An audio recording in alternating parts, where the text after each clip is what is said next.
இன்னைக்கு ஒரு ப்ராப்ளம் பார்ப்போம், கொஞ்சம் வித்தியாசமாக இருக்கும்.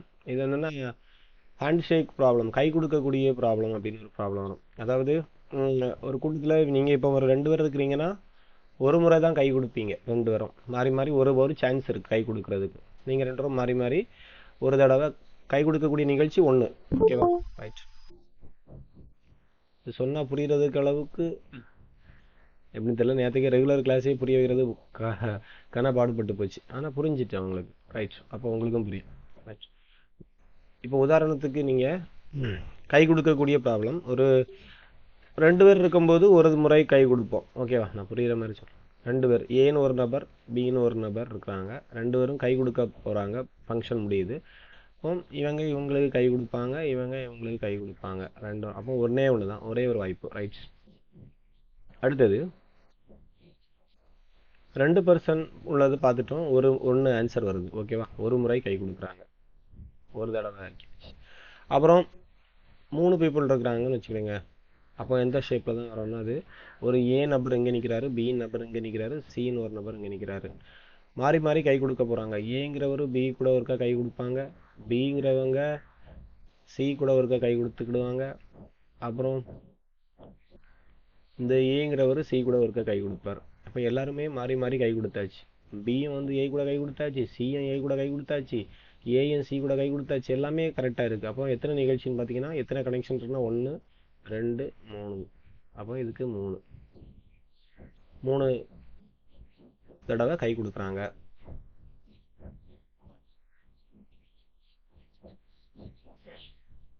மூணு முறை கை கொடுத்துருக்குறாங்க. ரைட். அப்புறம் இப்போ 4 பேர்னு வச்சுக்கோங்க. 4 பீப்புள் இருக்கிறாங்கன்னா இந்த ஷேப்பில் ஏ பி சி டி. இவங்க எல்லாரும் மாறி மாறி கை கொடுக்கணும்னா ஏ பி கூட கொடுத்துக்கலாம். அதே ஏ வந்து ஏ பி சி டி. ஏ வந்து பி கூட கொடுத்துட்டாரு. ஓகே. அதே ஏ வந்து சி கூட கொடுத்துட்டாரு, ஆனால் டி கூட கொடுக்கல. அப்போ இப்படி கை கொடுக்கலாம், மூளை விட்ட மாதிரி வரைஞ்சிக்கலாம், டயகனல். அப்போ ஏ வந்து டி கூடயும் கை கொடுத்தாச்சு, டியும் ஏயும் கை கொடுத்துட்டாங்க மாறி மாறி. இப்போ பி டி கூட கொடுத்தாச்சு, பி ஏ கூட கொடுத்தாச்சு, ஆனால் பி வந்து சி கூட கொடுக்கல. இப்போ இங்கே ஒரு கனெக்ஷனை போடுங்க. மொத்தம் கை கொடுக்கக்கூடிய நிகழ்ச்சிகள் 1 2 3 4 5 6. ஓகேவா? 6 நிகழ்ச்சிகள். சரியா? இந்த மாதிரி உதாரணத்துக்கு நான் வரைஞ்சி போட்டிருக்கேன். இதுக்கு ஒரே ஒரு ஃபார்முலா மட்டும் தான் உண்டு, ரொம்ப போட்டு யோசிக்கேன்டாம். இந்த ஹேண்ட் ஷேக் ப்ராப்ளம் கேட்டாங்கன்னா n into n minus 1/2, n into n minus 1/2. கை குலுக்கல் கணக்கு கேட்டாங்கன்னா இந்த ஃபார்முலா யூஸ் பண்ணணும். n into n minus 1/2. இப்போ உதாரணத்துக்கு இங்கே 3 நபர் இருக்கிறாங்கன்னு வச்சுக்கோங்க. இந்த ஃபார்முலாவை அப்ளை பண்ணுறோம். 3 பேருக்கு 3 தடவை கை கொடுக்குறாங்க. ஓகேவா? இல்லைன்னா 4 பேருக்கு உதாரணத்துக்கு இதில் அப்ளை பண்ணி பாருங்க. 4 நம்பர் ஏபிசிடி. 4 இன்டு 4 மைனஸ் 1னா 3/2, 6 வரும். ஓகேவா? 3 மெம்பர்ஸாக இருந்திருந்தாங்கன்னா 3 இன்டு 2/2 கேன்சல் ஆகி ஆன்சர் 3. ஓகேவா? ஸோ இப்போ நம்ம இந்த கணக்கை பொறுத்த வரைக்கும் நமக்கு எத்தனை பேர் கொடுத்துருக்காங்கன்னா 60 பேர்கள் இருக்கிறாங்க. 60 பேர்கள் இருக்கும் பொழுது இந்த ஃபார்முலா அப்ளை பண்ணுறோம். 60 இன்டு 59. 60 மைனஸ் 1னா 59/2. கட் பண்ணிங்கன்னா 30. 59 30ஆல் மல்டிப்ளை பண்ணுறோம். 0 9 3 27, மீதி 2, 3 15 2 17, 1770. ஓகேவா? ஆன்சர் 1770 முறை கை கொடுத்துருப்பாங்க.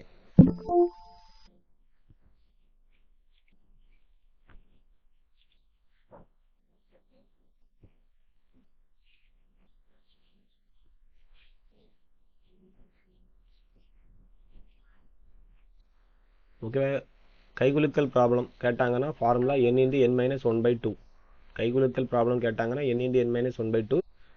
இங்கே வந்து 60 நபர்கள் இருக்கிறாங்க, அதனால அந்த ஃபார்முலாவில் அப்ளை பண்ணுறேன். 60 இன்டு 60 மைனஸ் 1 59/2. கட் பண்ணுறீங்க 30 30 59 இருக்குன்னா 1770. ஒரு சிம்பிள் ப்ராப்ளம் தான், ஆனால் ஃபார்முலா தெரியாமல் செய்ய முடியாது. n into n minus 1/2. ஓகேவா? ரைட். எழுதி எடுத்துருங்க, இல்லைன்னா ஒரு ஸ்க்ரீன்ஷாட் போட்டுட்டு ரெண்டாக எழுதிடுங்க. ஓகேவா?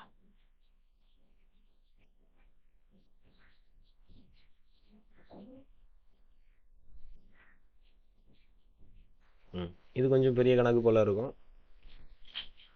இதே கணக்கு கேட்டாங்கன்னா ஆன்சர் 6ன்னு ஞாபகம் வச்சுருங்க. ஓகேவா? செய்து பார்த்துட்டு இருக்கக்கூடாது. டக்குன்னு ஆன்சர் 6ன்னு போட்டுருணும், காணாமல் படித்து வச்சுருங்க. ஓகேவா? 1 + 6 + 6² + எக்ஸெட்ரா + 6n greater than 500 அப்படின்னு கேட்டாங்கனாலே ஆன்சரை மனப்பாடம் பண்ணி வச்சுருங்க. 6. சில கணக்குகளுக்கு ஆன்சரை மனப்பாடம் பண்ணக்கூடிய மாதிரி இருக்கும், அங்கே கூடிய கணக்கில் இருக்கக்கூடிய ஒரு நம்பரே விடையாக வரும். ஸோ அந்த மாதிரி இருந்துச்சுன்னா அதெல்லாம் கொஞ்சம் ஞாபகத்தில் வச்சுக்கணும் நீங்கள் திருப்பி திருப்பி பார்க்கும்போதே. ஸோ இதே ப்ராப்ளத்தை பிடிச்சி கேட்டு வச்சுட்டாங்கன்னா நீங்கள் செஞ்சிட்டு இருக்க டைம் வேஸ்ட்டு. அதெல்லாம் வேறு கணக்குக்கு லாபம், வேறு கொஸ்டின்ஸுக்கோ எதுக்கோ நல்ல டைம் சேவிங்ஸ் கிடைக்கும். நிறைய ஸ்டூடெண்ட்ஸ் இது படிக்கிறாங்க, ஸ்கூல் புக்கில் உள்ள கணக்கு ஆன்சர் படிக்கிறாங்க. ஓகேவா? ஏன்னா முன்னாடி வந்து ஸ்கூல் புக்ஸ்லேருந்து கொஸ்டின் கண்டிப்பாக கேட்டுட்டு இருந்தாங்க, இப்போ கொஞ்சம் கம்மியாயிருக்கு, அவ்வளோதான். அதனால இந்த ஏரியா கணக்கு, வால்யூம் கணக்கு இதெல்லாம் வரமில்ல, 2D 3D, இந்த இந்த மாதிரி ப்ராப்ளங்கள் கொஞ்சம் ஸ்கூல் புக்ஸ்லேருந்து கேட்குறாங்க. அப்போ நம்ம அதை ஒரு அனாலிசிஸ் பண்ணி எடுக்கணும், எதெல்லாம் ஸ்கூல் புக்குக்கு போகிறாங்க அப்படிங்கும்போது அந்த டாப்பிக்கில் உள்ள சின்ன கணக்கெல்லாம் நீங்கள் போட்டு மனப்பாடம் பண்ணலாம். 2 லைன் 3 லைன் டக்குன்னு செய்கிறது மாதிரி இருந்தால் பிரச்சனை இல்லை. சில கணக்கு கொஞ்சம் பெரிய வழி கணக்காக இருக்கும், நம்ம பார்த்தாலே தெரியும். இந்த நம்ம அந்த கணக்கு அங்கே வித்தியாசமாக இருக்கும், அதை பார்த்தாலே.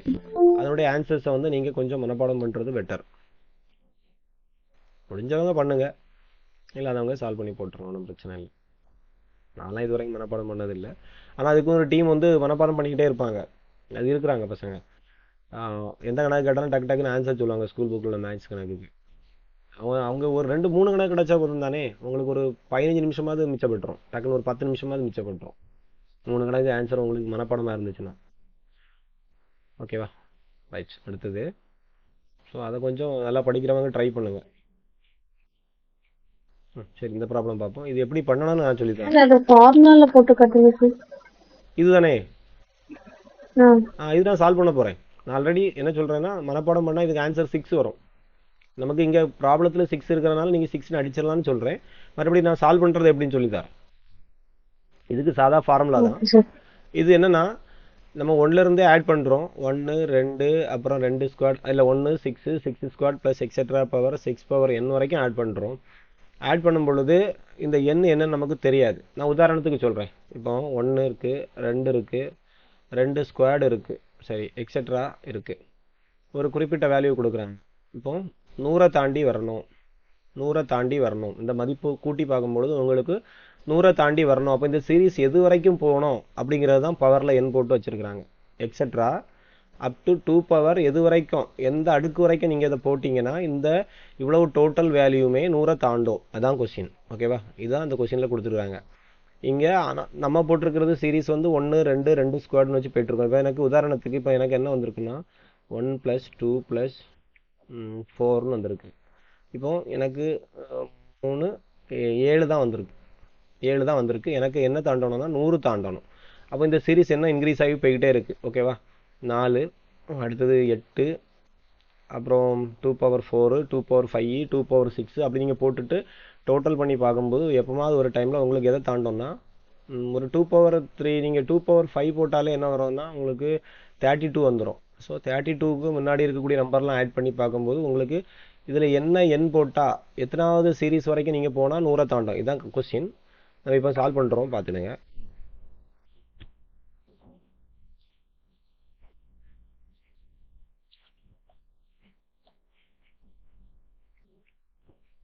So first formula SNs equal to, இங்கே ஆர் கண்டுபிடிச்சா ஆர் பெருசாக சின்னதாக ஒன்றோடன்னு பார்க்கணும். ஏ வந்து தெரியும் 1, ஆறுங்கிறது ratio second term by first term, answer 6, ஆறினுடைய மதிப்பு greater than 1. So SN formula வந்து உங்களுக்கு ஆறினுடைய மதிப்பு பெருசு, ஆர் கிரேட்டர் தேன் 1 இருக்குது. அப்போ ஆறினுடைய மதிப்பு ஃபஸ்ட்டு வர மாதிரி எழுதுவீங்க, R power n minus 1 divide by R minus 1. இதுதான் ஃபார்முலா. இப்போ இந்த ஃபார்முலாவில் நம்ம அப்ளை பண்ண போகிறோம்.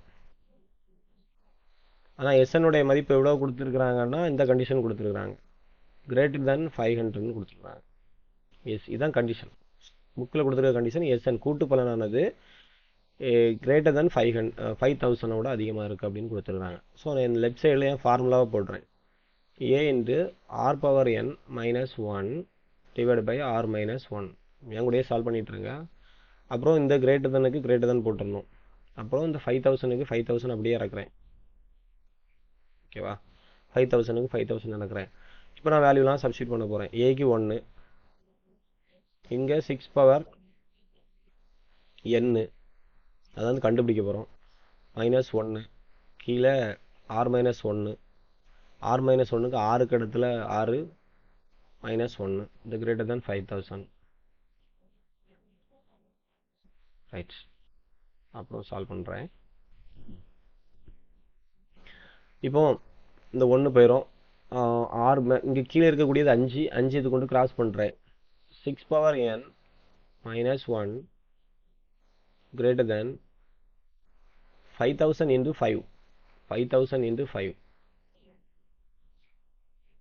ஸோ 6 பவர் n இந்த மைனஸ் 1 அங்கே கொண்டு போயிடுறேன், ப்ளஸ் 1 மாறும். இங்கே ஒரு 25,000 ப்ளஸ் 1 25,000 25,001 வரும். புரியுதா? 25,000 என்ன இருக்குது, அது கூட ஒன்றை கூட்டும் பொழுது 25,001. ஸோ எந்த 6க்கு அடுக்கில் எந்த நம்பர் போட்டால் 25,001 தாண்டும், இதுதான் மீனிங். இப்போ 6ன் அடுக்கில் எண்ணுக்கு இடத்துல நீங்கள் என்ன போட்டால் இந்த 6ன் அடுக்கு 2 போட்டிங்கன்னா 36. இப்படி பார்த்துக்கணுங்களா, 6 36, 36 கூட 6 போட்டிங்கன்னா பெரிய நம்பர் ஆகும். ஸோ நீங்கள் இங்கே ஆப்ஷனை பார்க்கணும். 4 3 6 5 இதில் 4 போட்டிங்கன்னா உங்களுக்கு தெரியும் 6ன் அடுக்கு என்ன வரும்னு. அதான் பவர் கொஞ்சம் படித்து வச்சுக்கணும். 6ன் அடுக்கு 4 போட்டிங்கன்னா 36 பெருக்கிறது மாதிரி இருக்கும். இது 4 வரைக்கும் சரியா. 6 பவர் 4 1 வரைக்கும் செஞ்சு பார்க்குறேன். 6 36 மீதி 3 3 18 3 21 3 18 மீதி 1 3 9 1 10 6 9 2 1296. ஓகேவா, இது 6 பவர் 4. நமக்கு 25,000 தாண்டணும். அப்போ கூட ஒரு டைம் பண்ணி பார்க்குறேன். அப்போ 6 பவர் 5ங்கிற ஸ்டெப்பை நான் கையில் எடுக்கிறேன். 6 பவர் 5ன்னு என்ன அர்த்தம், ஏற்கனவே 6 பவர் 4 பண்ணி தான் 1296 வச்சுருக்கிறோம். கூட ஒரு 6 கொண்டு போயிருக்குன்னா 6 பவர் 5ங்கிற மதிப்பு கிடைக்கும். 6 36 மீதி 3 96 54 54 3 57 மீதி 5 12 12 5 17 மீதி 1 7776 வருது. 6 பவர் 5க்கு இன்னும் கம்மியாக தான் இருக்குது 25,000 விட. அப்போ கூட ஒரு டைம் பண்ணுறேன். 6 பவர் 6 6 36 மீதி 3 42 42 3 45 42 இதான் அதுதான் வரும். 7 42 42 4 46 மீதி 4 16. இதுதான் கூடுது. ஓகேவா, 6 பவர் 6ங்கிற மதிப்பு தான் முதல் முறையாக என்ன செய்யுது, 25,000 ஓவர்டேக் பண்ணுது. 6 பவர் 5 வரைக்கும் எவ்வளோ தான் இருந்துச்சுன்னு பார்த்தீங்கன்னா 7776 தான் இருக்குது. அப்போ இங்கே நம்ம என்ன எதை தான் எடுக்கணும், 6ன்னு எடுத்தால் மட்டும்தான் ஆன்சர் எதை தாண்டும், 25,001 தாண்டும். So n is equal to 6. இந்த மெத்தடில் செய்யக்கூடியதான் இந்த கணக்கு. கொஞ்சம் பெரிய கணக்கு மாதிரி டைம் எடுக்குது. அதனால தான் இந்த கணக்கு கேட்டுட்டாங்கன்னா டக்குன்னு நீங்கள் ஆன்சரை 6 போட்டு போயிட்டே இருக்கணும்.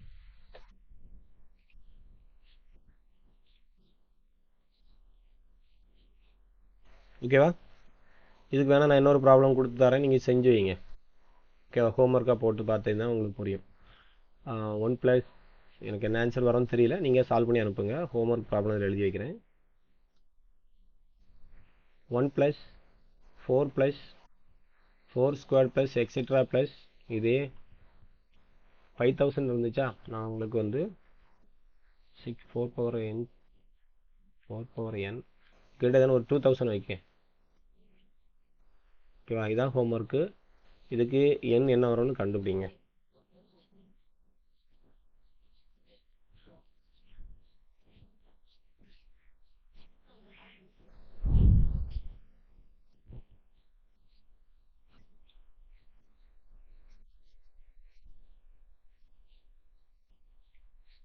ஓகே, அடுத்த ப்ராப்ளம் போயிடலாமா. போயிடுவோம்.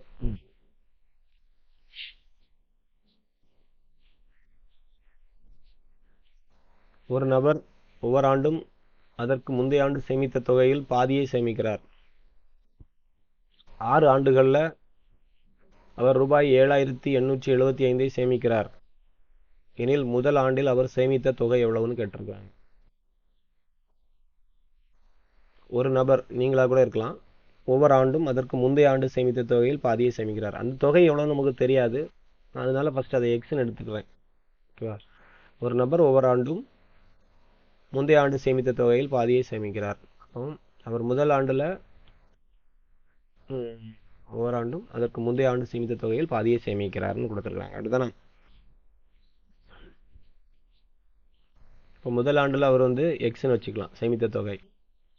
ரெண்டாவது ஆண்டு என்ன பண்ணுவார்னா அதில் பாதி x/2 சேமிக்கிறார். அடுத்த ஆண்டு அதில் இன்னும் பாதி, அப்போ x/4ன்னு மாறும். புரியுதா?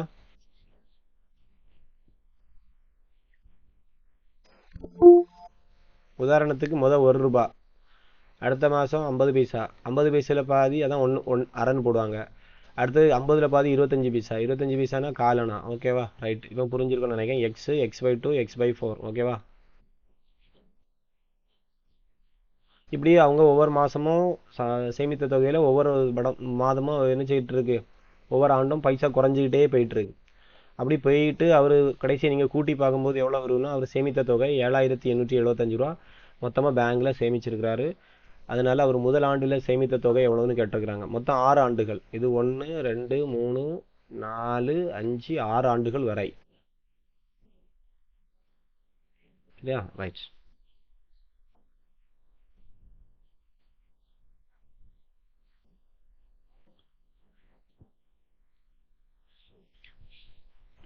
இன்னும் என்ன பண்ணணும்னா ஃபார்முலா தான் போடணும். S6 கண்டுபிடிக்கணும்.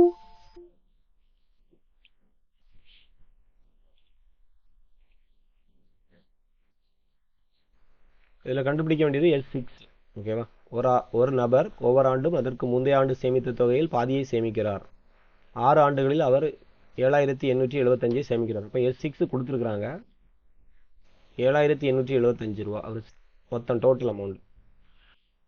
அப்போ முதல் ஆண்டு நம்ம தெரியாது அமௌண்ட்டை, சேமித்த தொகை எக்ஸ்ன்னு எடுத்துருக்கோம். ரெண்டாவது ஆண்டு அதில் பாதியாக, அடுத்த ஆண்டு அதுலேயும் பாதியாக, அப்படி போய்கிட்டே இருக்குது. ஸோ இதில் வந்து நமக்கு தெரிய வேண்டியது ஏ எவ்வளவுனா எக்ஸு, அப்புறம் ஆர் கண்டுபிடிக்கணும். Second term divide by first term. அப்போது x/2 ஒரு பின்ன நம்பர், கீழே இருக்கிறத ஒரு பின்ன நம்பராக ஆக்கிக்கணும். தலைகளை மாற்றி பெருக்கிக்கிறீங்க. இப்போ x/2 பெருக்கல் 1/x, x கேன்சல் ஆகி அரை.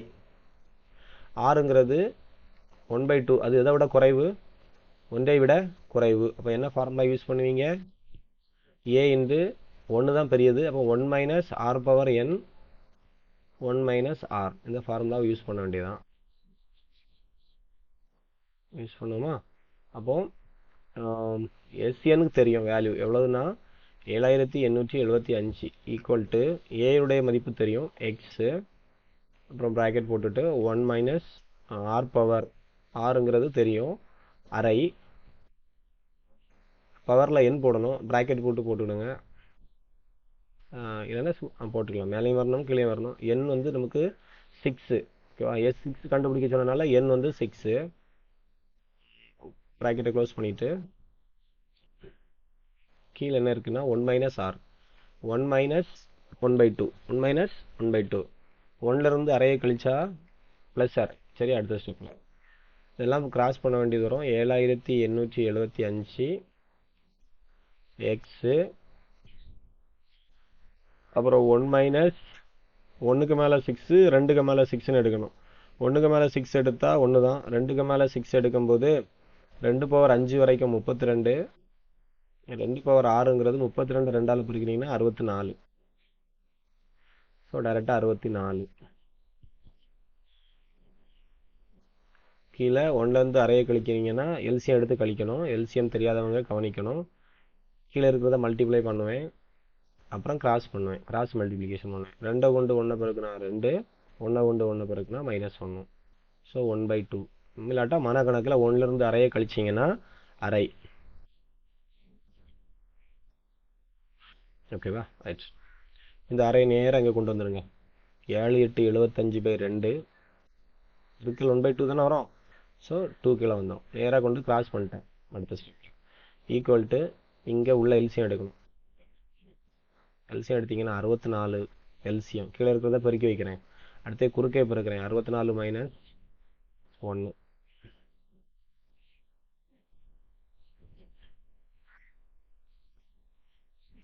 வெட்டுறேன். இங்கேயும் அங்கேயும் வெட்டலாம். 2 கீழே கீழே அங்கேயும் இங்கேயும் வெட்டிக்கலாம். ஏன்னா ஒரே செட்டாக வந்துட்டு. இல்லைன்னா 64 இங்கே கொண்டு வந்து கூட நீங்கள் கிராஸ் பண்ணிக்கலாம். ஓகேவா? நான் ஸ்டிப்பு இடம் இல்லை. இதில் 32. ஓகேவா? இனிமே இங்கே கிராஸ் பண்ணி கொண்டு வந்துடுறேன். இப்போ அடுத்த லைனில் 78 75 பை இந்த 64 ஒன்றை கழிச்சு 63 பெருக்கல் இந்த 32 கீழே இருக்கிறது மேலே வந்துடும். அங்கே எக்ஸ் மட்டும் இருக்கும். இதை சிம்பிளிஃபை பண்ணி போட்டால் ஆன்சர் வரும். 6 3 9 மூணாவது பாடலுக்கு போகும். 7 8 15 15 22 22 5 27ங்கிறது மூணாவது பாடலுக்கு போகும். ஸோ மூணாவது பாடலை மேலேயும் கீழே கட் பண்ணுறேன். இல்லாட்டியா ஒரேடியா 63 கொண்டு வெட்ட தெரிஞ்சவங்க வெட்டிக்கிடுங்க. 3 3 6 4 3 3 3 6 6 3 18 3 6 5 3 15. இப்போ 21 கொண்டு இதை வெட்டு கொடுக்கலாம். இல்லைனா திரும்ப மூணாவது பாடல் வெட்டு கொடுக்கலாம். ஏன்னா 5 2 7 7 6 13 13 2 15. திரும்ப மூணாவது பாடல் வெட்டிங்கன்னா 7 3 21 8 3 24 அப்புறம் 0 இங்கே இருக்குது. சாரி 8 3 24 தப்பாக செஞ்சுட்டேனோ? இல்லை கரெக்டு தான்.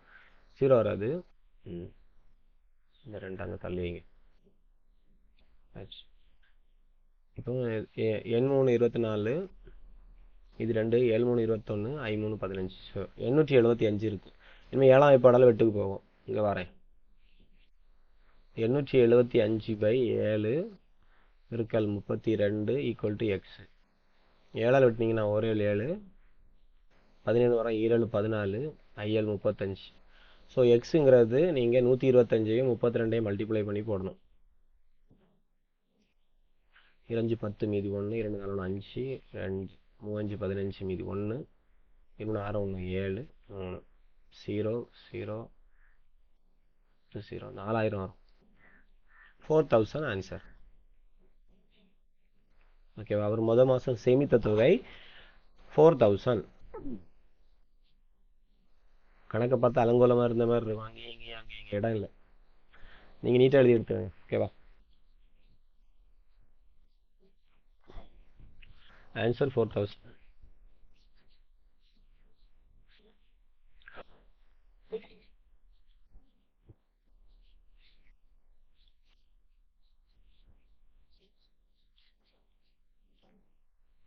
சரி, அடுத்தது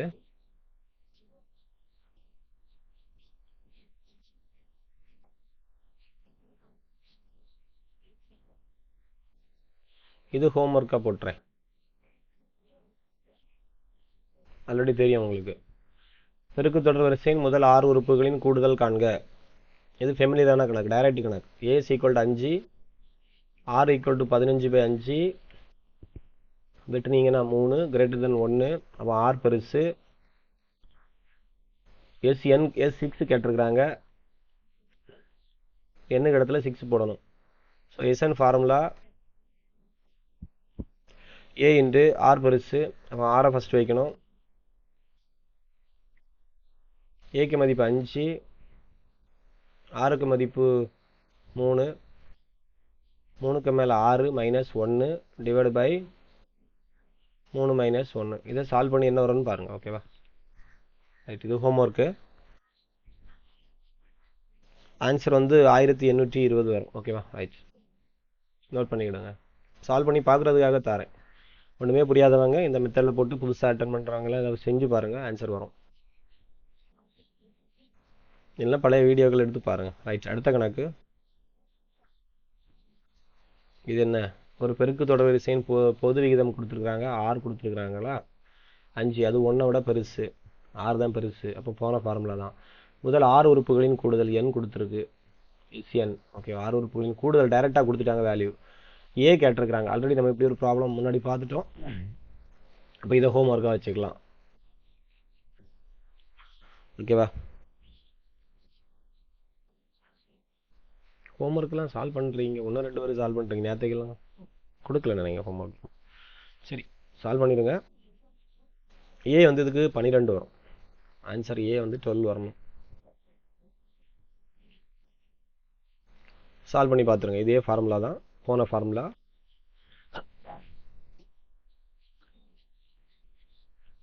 இல்லைன்னா சால்வ் பண்ணணும்னா பாருங்கள், சொல்லித்தரேன். இப்போ எஸ்என் கொடுத்துருக்குறாங்க, S6 கொடுத்துருக்குறாங்க. 4 6 8 7 2 ஸ்டெப்பை மட்டும் எழுதி போட்டு நீங்கள் கம்ப்ளீட் பண்ணணும். அப்புறம் S6க்கு ஃபார்முலா போடுறேன், இல்லை இடது சைடில் ஃபார்முலா போடுறேன். ஏ இன்ட்டு ஆர் பெருசு தானே ஒன்றை விட, 5ங்கிறது ஒன்னோட பெருசு. இப்போ ஆர் ஃபார்முலா ஃபஸ்ட்டு வர மாதிரி எழுதணும்.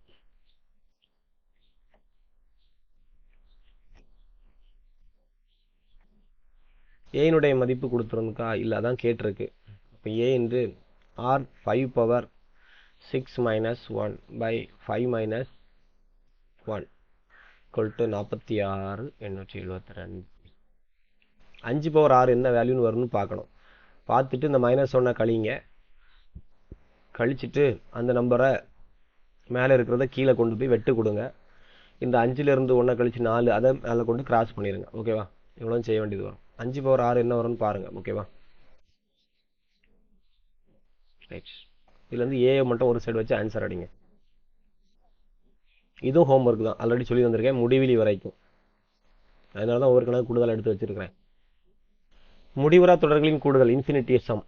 ஏ வந்து 9, இது ஈஸி கணக்கு. ஆர் வந்து 3/9 1/3, அதுங்கிறது லெஸ் தென் 1 விட சின்ன நம்பர் 1/3ங்கிறது. அது எப்படி எழுதிட்டு போட்டோம்? நம்ம முடிவிலிக்கு ஃபார்முலா என்னதான் இருக்குது? A/1 - R எழுதி போட்டோம். S infinity is equal to A/1 - R. இதில் வேல்யூ போட்டிங்கன்னா ஏக்கு இடத்துல 9, 1 - R 1/3. இதை சால்வ் பண்ணி போட்டிங்கன்னா என்ன வரும்னு பாருங்கள். ஓகேவா? 13.5 வரும் ஆன்சர். 13.5 நோட் பண்ணிக்கிடுங்க.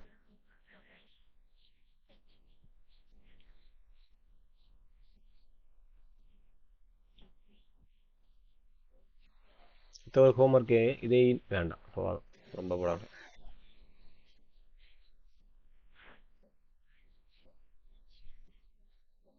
இது என்னடா புது கணக்காக இருக்குது பாருங்க. எண் கொடுக்காம ஒரு கணக்கு இருக்கு, கூடுதல் கேரக்டர் ஏ இருக்கு. ஓகேவா? இது கூட்டு தொடரா பெருக்கு தொடரா? பெருக்கு தொடர்னு கொடுத்துட்டாங்க. ஓகே, லாஸ்ட் டைம் இருக்கு. எல் இருக்குன்னு சொல்லிட்டு உடனே கூட்டுத்தொடர் வரிசை போயிடாதுங்க. இது வந்து கணக்கு வந்து பெருக்கு தொடர் வரிசை. அந்த ஃபார்முலா அவங்க யூஸ் பண்ணி எண் கண்டுபிடிச்சிட முடியாது. ஸோ இங்கே கொஞ்சம் யூஸ் பண்ணி தான் செய்யணும் அறிவை. இப்போ இந்த கணக்கை பொறுத்த வரைக்கும் என்ன கொடுத்து வச்சிருக்குன்னா, ஏ கொடுத்துருக்கு, ஆர் கொடுத்துருக்கு, 6/3 2 > 1. ஆர் தான் பெரிய நம்பர். ஓகே, அப்புறம் லாஸ்ட் டைம் இருக்குது, அதுக்கு சம்பவம் இல்லை. சரி, என்ன பெருக்கு தொடரின் கூடுதல் காணுங்கன்னு கேட்டு வச்சுட்டான். அப்போ எண் தெரியாது. அப்போது நமக்கு இன்னொரு ஃபார்முலா தெரியும், ஞாபகம் இருக்கா? என்னாவது உறுப்பு இருக்குதுல்ல, அதுலேருந்து எண் கண்டுபிடிக்கலாம். என்னாவது உறுப்பு வச்சு நம்ம எண் கண்டுபிடிக்கணும். முதல்ல செஞ்ச ஞாபகம் இருக்கா? மொத்தம் இந்த தொடர் வரிசையில் எத்தனை உறுப்புகள் இருக்குன்னு பார்க்குறதுக்கு இந்த கடைசி உறுப்பை என்னாவது உறுப்புன்னு எடுத்து செய்வோம். TN = 1536ன்னு எடுக்கணும் கடைசி நம்பரை. ஓகேவா? இதை எடுத்துட்டு எண்மை ஏ போடணும். அது ஃபார்முலா நமக்கு தெரியும், AR/n-1. இதுலேருந்து தான் எண் கண்டுபிடிக்க முடியும். 1536. ஏக்க மதிப்பு 3, ஆறுக்க மதிப்பு 2, பவரில் n-1, 1536. இதை வெட்டு கொடுக்கணும். 2n-1, 3 கீழே வந்துடும். 1536. இல்லை அங்கே வச்சே வெட்டலாம், ஒரு 3 3. சரி, 3 கீழே கொண்டு வந்து I3 15, அப்புறம் 1 3 3 2 3 6 512. 2 பவர் n மைனஸ் 1 இருக்கு. 512 2 நடுக்கு எத்தனை வரும்னு கண்டுபிடிக்க தெரியாதவங்க டக்குன்னு டாயை போட்டுருணும். இந்த சைடில் என்ன இருக்கோ அதே மாதிரி தான் அந்த சைட்லையும் கொண்டு வரணும். அப்போ தான் அடுக்குகளை சமப்படுத்த முடியும். ஸோ ரெண்டாவது வாய்ப்பாடால் மட்டுமே இதை கொடுத்து கொண்டு போகணும். 2 4 2 10 6 2 12 ரெண்டால் கொடுத்தீங்கன்னா 1 2 2 4 8 2 16 ரெண்டால் கொடுத்தீங்கன்னா 6 2 12 4 2 8 ரெண்டால் 32 32ங்கிறது நம்ம படிச்சிட்டோம் 2 பவர் 5. அதுக்கப்புறம் கூட்டிக்கிடுங்க. 5க்கு எடுத்தது 6 7 8 9 2 இருக்குது. அப்போ 2 பவர் 9. ஓகேவா? 2 பவர் 9ங்கிறது தான் 512. 2 பவர் 10 தெரியும் 1024. ஓகேவா? அதோட 1 குறவு. கரெக்டு தான். இப்போ அடிமானம் சமம், எனவே அடுக்குகள் சமம். இந்த கான்செப்டை யூஸ் பண்ணிவிட்டு 2 கேன்சல் ஆயிரும்னு வச்சுக்கோங்க. அப்படியே 2 சைடாக 2 கேன்சல் ஆகிட்டு n-1 is equal to 9, n is equal to 10. இப்போ உறுப்புகள் கிடைச்சாச்சு. அப்போ நம்ம கண்டுபிடிக்க வேண்டியது S10 வரைக்கும் வேல்யூ கண்டுபிடிக்கணும். இதே கான்செப்டை போட்டு 10 வரைக்கும் கண்டுபிடிச்சிங்கன்னா 10வது உறுப்பு தான் இது. இது வரைக்கும் கூட்டுப்பலன் ஃபார்முலா போட்டு செஞ்சலாம். S10 is equal to a into r தான் பெருசு, r power n-1 by r minus 1. So S10 கண்டுபிடிக்க போகிறோம். ஏக்கு வேல்யூ 3, ஆருக்கு value 2 power n 10 minus 1 r minus 1.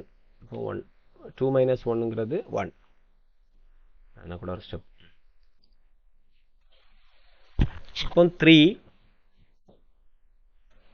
into 2 power 10 இப்போ தான் சொன்னேன். 2 பவர் 9ங்கிறது 512. 512 கூட ஒரு தடவை 2ஆல் மல்டிப்ளை பண்ணிங்கன்னா 1024. 2 பவர் 10உடைய மதிப்பு 1024 மைனஸ் 1. ப்ராக்கெட்டை க்ளோஸ் பண்ணிவிட்டு கீழே 1. 3 இருந்து 1023 ஒன்று கழிச்சிருக்கிறேன். இதை மல்டிப்ளை பண்ணி போட்டிங்கன்னா உங்களுக்கு ஆன்சர் வரும். 1023 3ஆல் மல்டிப்ளை பண்ணுறேன். 3 9 2 6. இதுக்கு என்ன வரும்? 0 3 3069. ஆமாம், ஆன்சர் 3069.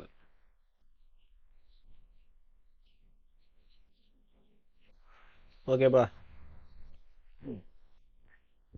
அடுத்தது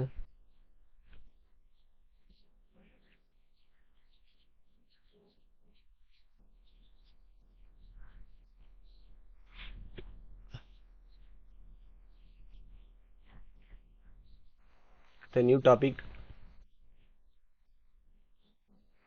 இது என்னது? இயலெண்களின் கூட்டுப்பலன் ஃபார்முலா. இது ஃபார்முலா வருது, புதுசாக ஃபார்முலா வருது. நான் நாளைக்குலேருந்து எடுக்கலாம்னு நினச்சேன். சரி, இன்னைக்கு இந்த ஒரு மாடல் மட்டும் நீங்கள் எடுப்போம். ஒரு ஃபார்முலா, அதாவது இயலெண்களின் கூடுதல்னு வரும். 1 2 3 + எக்ஸெட்ரா + n வரைக்கும் உறுப்புகளின் கூடுதல் காண்க. n இன்டு n + 1/2 இதுதான் ஃபார்முலா. ஓகேவா? ரைட். இப்போ இந்த கணக்கை ஈஸியாக செஞ்சுருவீங்க. 1லேருந்து தொடங்கினா மட்டும் செய்ய முடியும், இல்லைனா செய்ய முடியாது. 1க்கு மாற்றணும். இது நம்ம படிச்சிருப்போம் ஸ்கூலில். இது கணக்கு 1லேருந்து தான் ஸ்டார்ட் ஆகுது, கண்டினியூஸாக போகுது. இயலெண்களின் நேச்சுரல் இயலெண்களினுடைய கூட்டுப்பலன் அப்படின்னு வரும்போது 1 2 3 வரிசையாக போகுது. டிஃப்ரென்ஸ் எல்லாமே இது வந்து பெருக்கு தொடரா கூட்டு தொடரான்னு கேட்டிங்கன்னா இது பெருக்கு தொடர்லையும் இருக்குது, பெருக்கு தொடர்லையா இருக்குது? இல்லை, ஒரு 1 1 இல்லை, பெருக்கு தொடரில் வராது. கூட்டுப்பலன் தான். ஸோ இது இயலெண்களின் கூட்டுப்பலன் அப்படின்னு வச்சு வரிசையாக போகக்கூடியது. அப்படியே எக்ஸெட்ரா + 50 15 வந்திருக்கு. அப்போ n வந்து இதில் என்ன இருக்குது? n இடத்துல 50 இருக்குது. ஸோ n வந்து 15 எடுத்துட வேண்டியது, அவ்வளோதான். அப்படியே கொண்டு இந்த கணக்கு செய்வோம். 1 + 2 + 3 + எக்ஸெட்ரா + 50 ஈக்குவல் டு அந்த ஃபார்முலாவை அப்படியே அதில் போட்ட வேண்டியதான். இந்த ஃபார்முலாவில் 50 இன்டு 50 + 1 51/2 25. 51 25 5 25 2 2 10 5 7 2 1275. ஓகேவா? ஆயிடுச்சு. அடுத்தது ஒருவேளை அந்த கணக்கு 16லேருந்து தொடங்கியிருக்கு. இந்த அடுத்த கணக்கு பாருங்க, 1லேருந்து தொடங்கினா தான் இந்த ஃபார்முலா போட முடியும். ஆனால் இது நேச்சுரல் நம்பர்னு பார்த்தாலே தெரியுது. 16, 17, 18, 19 அப்படி எக்ஸட்ரா 75 வரைக்கும் கண்டுபிடிக்கணும். இதுக்கு என்ன பண்ணலாம்னா ஈஸியாக செஞ்சிடலாம். 1லேருந்து லாஸ்ட் வரைக்கும் எடுக்கணும். First 1 + 2 + 3 + extra plus last number என்ன இருக்குன்னு பார்க்கணும். 75 அது வரைக்கும் 1லேருந்தே எடுத்துட்டு எதை மைனஸ் பண்ணணும்னா அதுக்கு முந்தின நம்பர் வரைக்கும் மைனஸ் பண்ணணும். 15 வரைக்கும் உள்ள நம்பரை மைனஸ் பண்ணால் மீனிங் புரியுதா? மொத்தமாக கண்டுபிடிச்சி நமக்கு அது எது வரைக்கும் வேண்டாம், நமக்கு 16லேருந்து போதும், 1லேருந்து 15 வரைக்கும் உள்ளது வேண்டாங்கிறத கழிக்கணும், அவ்வளோதான் மீனிங். ஓகேவா? நம்ம கண்டுபிடிக்க வேண்டியதே 16லேருந்து 75 வரைக்கும் தான் நம்ம கூட்டு பலன் வேணும். ஆனால் நம்ம ஃபார்முலா என்ன சொல்லுதா, எனக்கு 1லேருந்து வந்தால் தான் நான் கண்டுபிடிச்சிக்கிடுவேன்னு ஃபார்முலா சொல்லுது. அப்போ ஒரு ஐடியா பண்ணுறோம், 1லேருந்து லாஸ்ட் வரைக்கும் போ, அடுத்து 1லேருந்து 15 வரைக்கும் ஒரு வேல்யூவை கண்டுபிடிச்சி 15 வரைக்கும் உள்ள மதிப்பை நான் அதுலேருந்து என்ன செய்கிறேன், அழிச்சிடுறேன், ரஃப் பண்ணிடுறேன், எனக்கு வேண்டாம் அப்படிங்கும்போது மைனஸ் பண்ணணும். இப்போ 1 + 2 + 3 + எக்ஸட்ரா ப்ளஸ் 15. ஸோ 2 தடவை செய்யணும். இங்கே 75 வச்சு பண்ணிங்கன்னா இந்த ஃபார்முலா அப்ளை பண்ணுறேன். ஃபார்முலா என்னது, அதே ஃபார்முலா தான் இருக்குல்ல, n × n + 1/2. அப்போ அதை போட்டுறோம்னா n இடத்துல 75 இருக்குது. 75 × 75 + 1 76/2 மைனஸ் 15 × 16/2 வெட்டுனீங்கன்னா 3 2 6 n 2 16. இங்கே வெட்டுனீங்கன்னா 8. ரெண்டையும் பெருக்கிட்டு இதில் ஒரு மதிப்பு வரும் மைனஸ் இதில் ஒரு மதிப்பு வரும், கண்டுபிடிச்சி போடுங்க. அதான் ஆன்சர். ஆன்சர் எவ்வளோ வந்திருக்கு,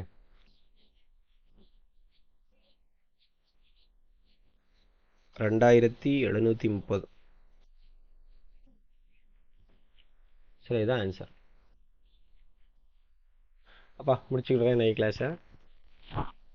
அதே மாதிரி கலை சொற்கள் ஆட் பண்ணிட்டேன், 50 கொஸ்டின்ஸ் ஆட் பண்ணியிருக்கிறேன். ஓகேவா? கலை சொற்கள் கூட ஒருக்கா போட்டு பாருங்கள். ரைட், ஓகேப்பா, பாய்.